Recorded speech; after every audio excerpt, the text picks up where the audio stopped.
20 семејства од Прилеп на улицата Прохоропчински скоро 2 децении живеат во секојдневен страв. Да не се урне целиот рит врз нив и да не се случи вистинска трагедија. Велат дека повеќе од 15 години бараат од општина Прилеп да изгради тука потпорен зид, но властите останувале глуви. Поради тоа што земјата паѓа, брегот бил помал и помал секој ден. Понекогаш земја паѓало и врз нивните возила. За среќа досега немало повредени граѓани. Па колку е слизган? Брегов е кај што стом беше довам, а сега кај е брегон? И живи не се направија. И за ништо. Го косе ова не дојде ни да си искоси годинава. Фазла 3 години не се дојде ни да ги скоса. Апелираме да се направи брегов, што може побрзо, да не падни човек.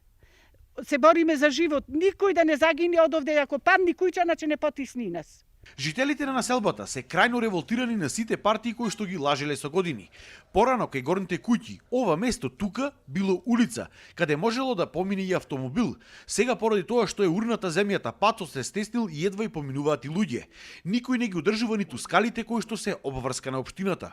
Ние сме граѓани на општина Прилеп, државјани на Македонија, плаќаме даноци, секој едно нешто, се што треба, мислам дека треба локалната самоуправа ова да се го среди.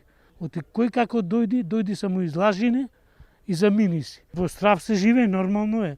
Не знаеме што може да се случи, затоа што долу се раскопа, се омекна земјиштето и сега можно да дојде до големо клизиште. Пристапноста на местото е нефункционална. Значи, да се случи потреба од пожарна, од брза помош, местото не е функционално.